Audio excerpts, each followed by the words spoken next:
Marami nang kumakalat na fake alpha male ngayon. Mga lalaking akala nila kailangan maging matigas, maangas, magingay, o maging dominante sa ibang tao. Pero hindi yon ang tunay na alpha. Ang totoong alpha male ay leader, hindi follower.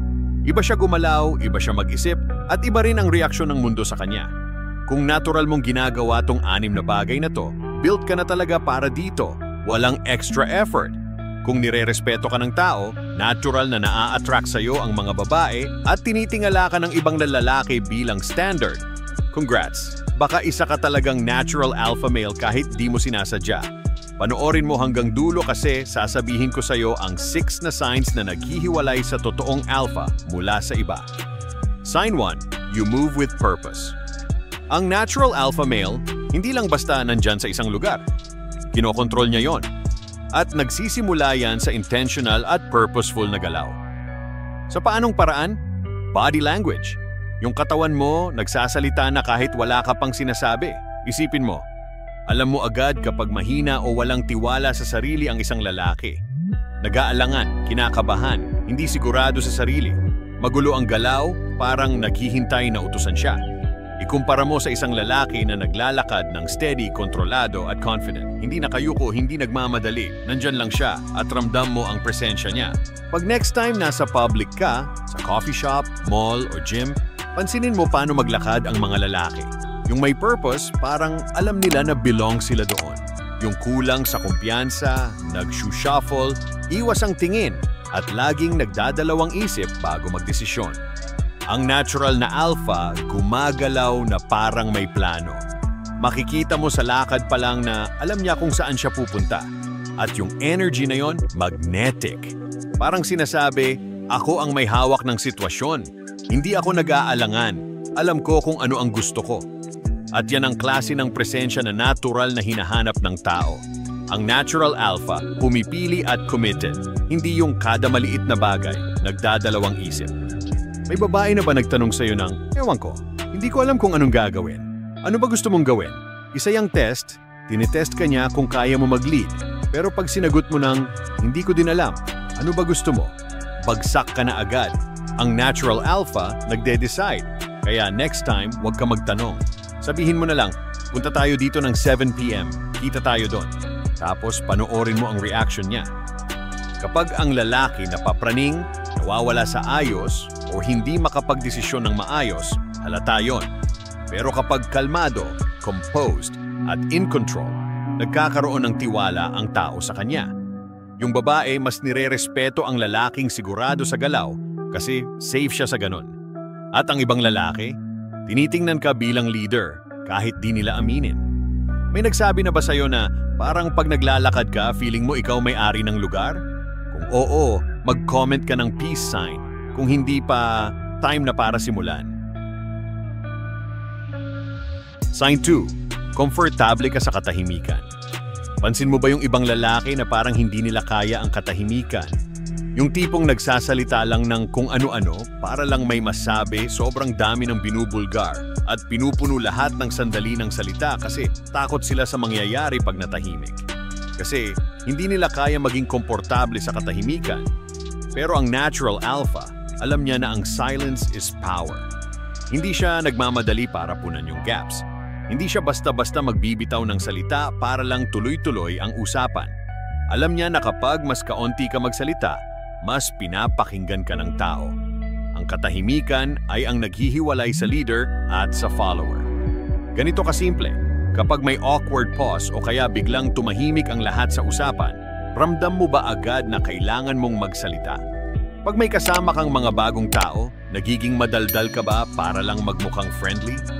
Sinusubukan mo bang patunayan ang sarili mo sa salita imbes na sa gawa? Kung oo ang sagot mo sa kahit isa dyan, ibinibigay mo na yung power mo. Kasi ang totoong kumpiyansa ng lalaki hindi nagmamadaling magsalita. Hindi niya pinipilit ang usapan. Hinahayaan niyang dumaloy lang to ng natural. Panoorin mo yung malalakas na lalaki kung paano magsalita. Sabihin na natin ang CEO sa boardroom, top athlete sa interview, or kahit dominant na character sa pelikula. Hindi sila nagmamadali. Nagpapahinga muna sila bago sumagot. Pinapabigat nila ang bawat salita. Yan ang alpha energy. Nakilala mo na ba yung taong halos hindi nagsasalita, pero pag nagsalita, lahat tumitigil para makinig? Kasi ang katahimikan ay gumagawa ng mystery at intrigue. Karamihan ng lalaki binubulgar na lahat tungkol sa kanila sa unang ilang minuto pa lang ng pakikipagkita sa babae. Pero ang alpha, nagbibigay lang ng onting impormasyon. Sapat lang para makapukaw ng curiosity, pero hindi sobra. Ito ang gusto ng mga babae. Kapag hindi masyadong eager magsalita ang isang lalaki, magsisimula silang mag-isip. Ano kaya iniisip niya? Bakit ang kalmado niya? Bakit hindi siya tulad ng iba na todo magpa-impress agad? At yung curiosity na yon, unti-unting nagiging attraction. May babae na bang nagsabi sa'yo ng, tahimik ka lang talaga, no? Hindi yon insulto. Ibig sabihin gusto ka pa niyang makilala. At ang best response, isang ngisi lang. Hayaan mo siyang mag-effort. Dapat mong maintindihan na weapon ang katahimikan sa usapan. Naka-experience ka na ba ng negotiation, debate, or argument? Ganito gawin mo. Kapag may nag-challenge sa'yo, huwag ka agad mag-react. Huminto ka muna. Tumingin ng diretso sa mata nila. Hayaan mo silang ma-awkward. 9 sa 10 beses, sila pa yung magsisimulang magpaliwanag ng sobra, umatras, or magduda sa sinabi nila. Lahat dahil hindi nila kayang tiisin ang katahimikan mo. Malakas ang katahimikan, bro. Halimbawa, may nagbitaw sa'yo ng passive-aggressive na banat. Imbes na mag-react, tumahimik ka lang at titigan siya. Yung silence na yon magpapanerbiyos sa kanya. Mapipilitan siyang magsalita ulit. At kadalasan, sila mismo yung madadapa sa sarili nilang salita. Maniwala ka, ang lalaking may kontrol sa katahimikan, may kontrol sa buong lugar. Sign 3. Hindi mo kailangan patunayan ang sarili mo. Napansin mo ba na kadalasan yung pinakamalakas magsalita sa isang grupo, siya rin yung pinakamahina? Laging nagyayabang, nagpapakitang gilas, at todo effort para mapansin na alpha siya. Pero ang totoo, ang tunay na alpha male, hindi niya kailangan gawin yon. Natural lang sa kanya. Kapag naramdaman mo na kailangan mong patunayan ang halaga mo, sa babae, sa barkada, o kahit sa mga taong hindi mo kilala, talo ka na agad. Yung lalaking laging nagpapakitang dominant, successful, or desirable, siya mismo yung nagre-reveal ng insecurities niya. Ang natural alpha, alam niya ang value niya at sapat na yon. Isipin mo, sino ba talaga yung mga lalaking pinaka-respetado mo? Yung laging sinasabi sa lahat kung gaano siya kayaman, kalakas o ka-successful, or yung tahimik lang, gumagawa ng panalo at hindi kailangang magpaliwanag? Alam mo na ang sagot dyan.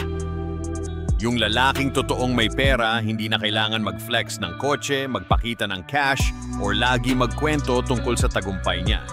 Makikita mo na lang sa lifestyle, confidence, at presence niya. Yung lalaking totoong magaling sa babae, hindi na kailangan ipagsigawan. Makikita mo sa reaksyon ng mga babae sa paligid niya. Kapag tumigil ka sa paghahanap ng validation, mas rerespetuhin ka ng tao. Ang mahihinang lalaki, sobrang apektado kung anong iniisip ng iba. Yan ang problema.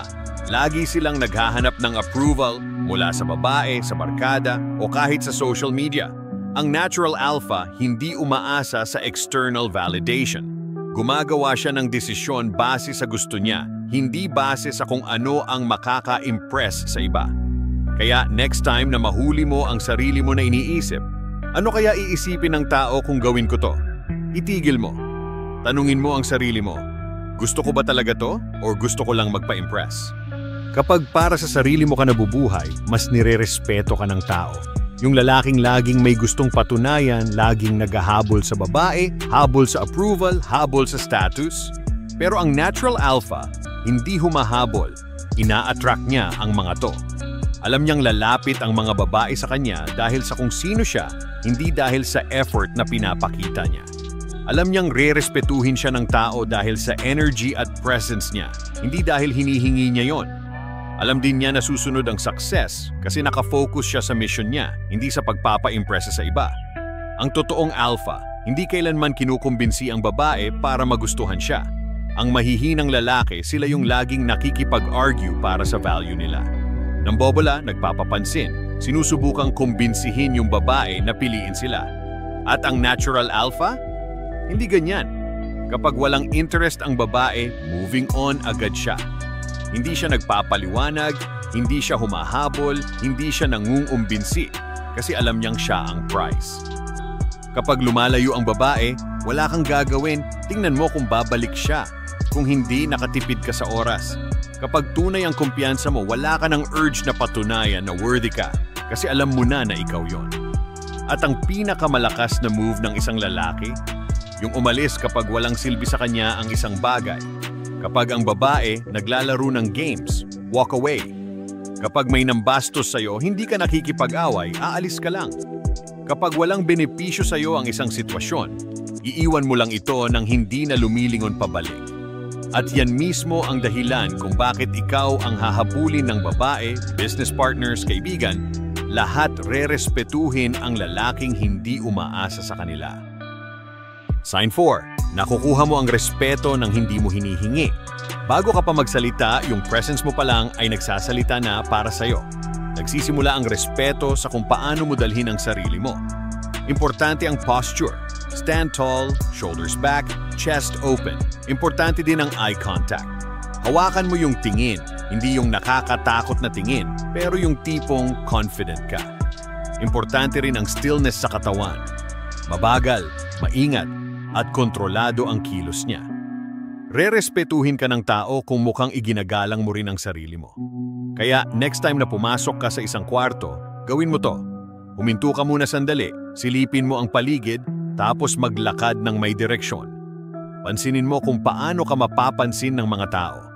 Napansin mo ba na yung pinakamalakas magsalita sa kwarto, kadalasan hindi rin masyadong nirerespeto? Laging nagsasalita, laging may gustong patunayan, laging pinupuno ang katahimikan. Pero ang alpha male, hindi magsasalita kung wala naman siyang mahalagang sasabihin. Diretso siya, walang paligoy-ligoy, walang kabadong filler words. Malinaw siya magsalita. Alam niya ang ibig sabihin ng sinasabi niya at sinasabi niya kung ano talaga ang ibig niyang sabihin.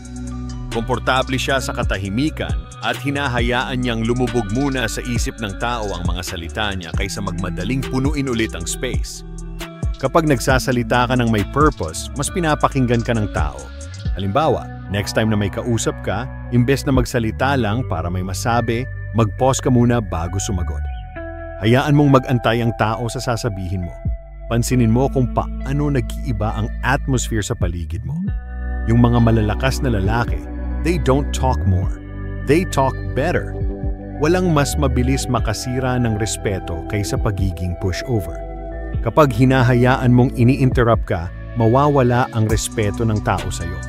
Kapag hinahayaan mong sayangin nila oras mo, hindi ka nila re-respetuhin. At kapag pinabayaan mong bastusin ka ng minsan at wala kang ginawa, guess what? Uulitin nila yon. Ang alpha, nakukuha niya ang respeto kasi malinaw siya sa boundaries niya at pinapatupad niya yon ng walang emosyon. Sign 5. Iba ang reaksyon ng mga babae sa'yo. Malalaman mong natural alpha ka kapag iba talaga ang naging reaksyon ng mga babae sa'yo. Mas madalas silang tumatawa, hinahawakan ka, or naghahanap ng dahilan para mapalapit sa'yo. Malamang kasi, lumalabas sa aura mo yung totoong alpha energy. Karamihan ng lalaki, iniisip na ang attraction ay tungkol sa effort. Mas madaming message, mas maraming compliments, mas todo sa pagpapa-impress. Pero hindi talaga ganon. Mas lalo kang nagpupumilit, mas nawawalan siya ng gana. Ang natural alpha male, hindi kinukumbinsi ang babae na magustuhan siya. Hinahayaan niyang ang babae ang kumbinsihin ang sarili niya. Halimbawa, yung mahina, tatanungin pa yung babae, "Hey, gusto mo ba ako?" Pero yung totoong alpha, pinapaisip niya yung babae ng, gusto ko ba siya ng sapat para piliin niya ako? Kapag kailangan pang pagtrabahuhan ng babae yung atensyon mo, mas binibigyan niya yon ng halaga. Imbes na ikaw ang humabol, ganito ang gawin mo. Next time na mag-message siya sa'yo, huwag mo agad sagutin. Hindi para magpa-hard to get, pero kasi busy ka sa buhay mo at hindi ka laging available. Pansinin mo kung paano siya ang magsisimulang humabol sa'yo. May manipis na linya sa pagitan ng pagiging nice guy at pagiging alpha male na parehong nagbibigay sa babae ng pakiramdam na protektado at curious sa'yo.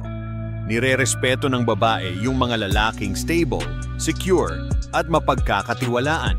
kasi safe ang feeling nila. Pero gusto rin nila yung hindi masyadong predictable para laging may excitement. Alam ng natural alpha kung paano balansehin pareho. Yung nice guy, predictable. Lagi nagte-text ng good morning araw-araw, agad nagre-reply at laging ginagawa kung ano ang gusto ng babae. Boring yon.